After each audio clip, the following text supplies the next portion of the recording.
It's Talk Funny, a podcast by Mark Bailey and other comics from all over. We ended up in Japan because in a sacred sumo circle, you may have a heart attack, but you cannot catch cooties. Life-saving nurses, yuck. The Talk Funny podcast from NagoyaRadio.com and Nagoya Comedy. Here's Mark Bailey. Welcome back to Talk Funny. I'm Mark Bailey. We're here with Mike Miller, and we were talking off mic about kind of trying to do soul-searching of how we write, because one of the selling points we try to do for Nagoya Comedy is to try to write a new 10 minutes every month. Basically, our set is pretty much new every month, unless it's at a completely different city.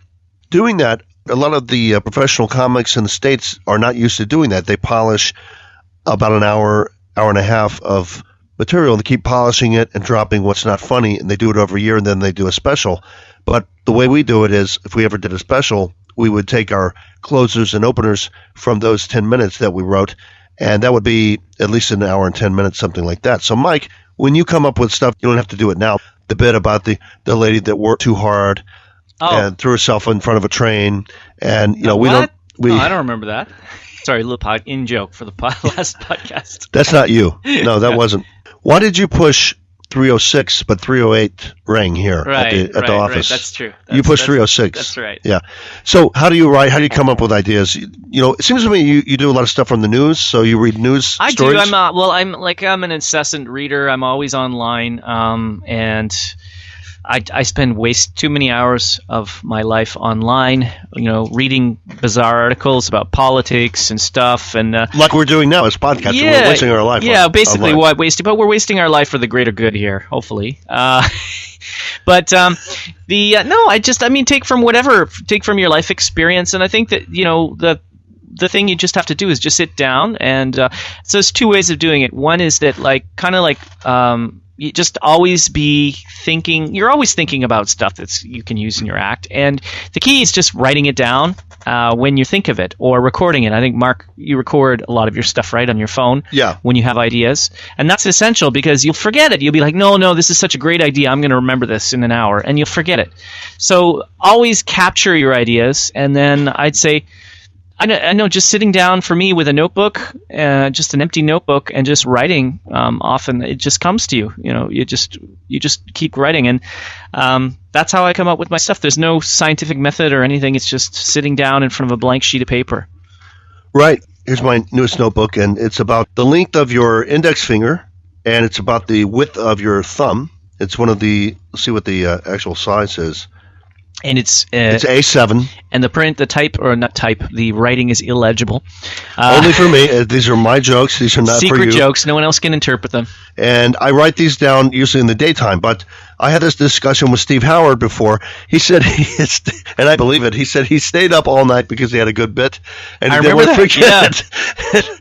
And I'm like, I'm 54. I'm not doing that crap. I'll just forget the bit. It's like the Mitch Hedberg joke where he says, sometimes my pen and paper will be on the other side of the room, and I'm doing heroin, and I think of a funny joke, and I just have to convince myself that the joke isn't that funny. Rest in peace, Mitch Hedberg. Yeah. And I don't do heroin, but at night I have WavePad. It's called WavePad. It's a free app on your Apple phone. Or you can just use the built-in voice recorder. There's so many of them. And Evernote. I use Evernote a lot. I use WavePad because it records in MP3, which saves a lot of space. It doesn't record in Wave, which takes up a lot of memory. And at night, I don't have to turn the lights on. I just turn my phone on, turn the screen upside down, talk into it. I say my lines, and then I turn it off. But then the funny thing is, about a week later, I remember, to listen to it, and it doesn't make sense to me. It's like, call your sister. Why is that funny? Or, sometimes also with my notepad that I talked about, it's A7 in Japan, the A7 size. Little small notepad. Small, kind of like a reporter's stenography pad, but smaller. Fits in your back pocket, and I've got, probably 15 of these over here in the corner, and I haven't used them all, so I've got a lot of material. But when I'm in the States, I'm writing down dimensions of a house that I'm trying to sell for my dad, and then I'll write something about a bit riding in a taxi, so it'll be mixed together. So it'll be like, so I'm in the Uber, and then there's no plumbing, and why is this funny? What was I thinking? Right. But it's better. I recommend that you make some kind of note and come back to it later. Make something legible, because that thought may never come back to you. Right. Especially if you're thinking, say, I had an Uber joke. Mike, what was it? It was an Uber joke. What was it? Well, Mike can't think of my Uber joke. Exactly. And my Uber joke, it was there for about 3 seconds. It's like a balloon. And that's what a comedian is. If you write in comedy, you recognize that's kind of a weird incongruence right there. Right. So the lady said pancakes, and right after that she said urine. This happened at a hospital where the nurse was also running the commissary.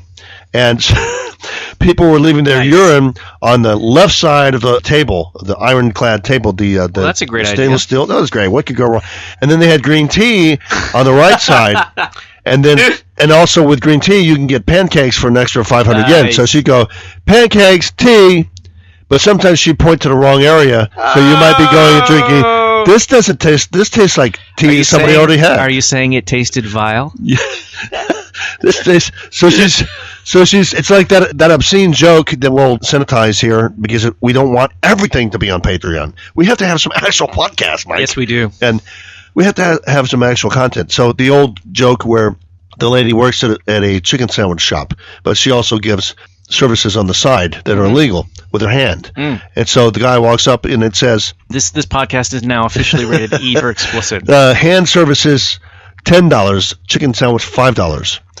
The guy walks up and goes, are you the lady that does the hand services? She goes, yeah. He goes, wash your hands and give me a damn chicken sandwich. I'll pay $10 for it. Without the mayo, right?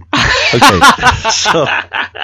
So where were we? Mayo, please. Writing. Right, we were about writing, and you only have about 3 seconds, and you'll notice an incongruence. So like I said, with the nurse yelling out, pancakes, urine, pancakes, urine, that's incongruous. You've got to write that down. You do. If you're a comedian, you cannot ignore that. That's a gift from God. So, I did a minor in psychology at university, and one of the things I learned about Why do you memory, think you did that, Mike? Probably because I'm disturbed, and I was trying to treat What were you myself. thinking when you signed up for that? I'm sorry, go ahead. What was I thinking? Sorry. But anyways, one of the things they said is you can... You have this thing called you have the short-term memory, you have long-term memory, and a working memory is kind of your short-term memory, and you can only hold, what is it they say, 7 plus or minus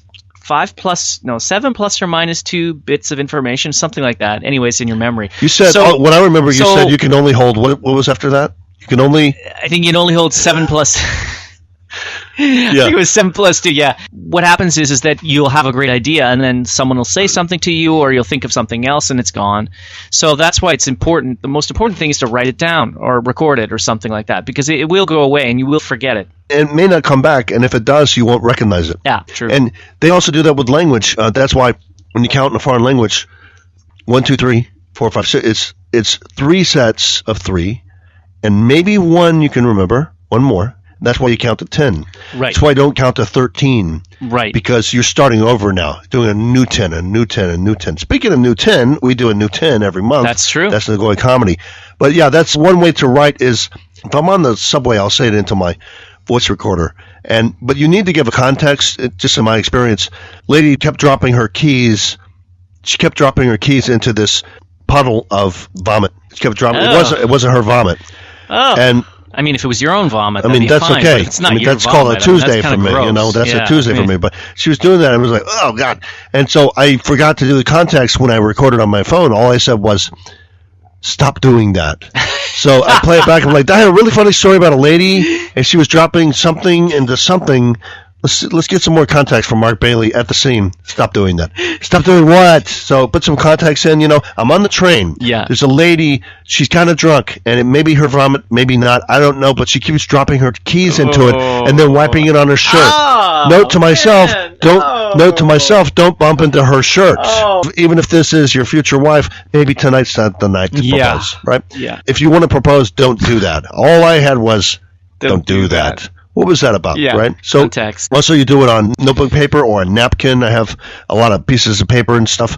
But in my experience, you need to, as soon as you think of that quip, within the next day or so, explain it to yourself what you were thinking, because otherwise it doesn't make sense. Like we've talked about on previous podcasts, I would say talk to yourself. Don't be afraid to talk to yourself, which is great. If you're single, you can just talk to yourself in your apartment. Your neighbors will think you're crazy, but your significant other won't because you don't have one.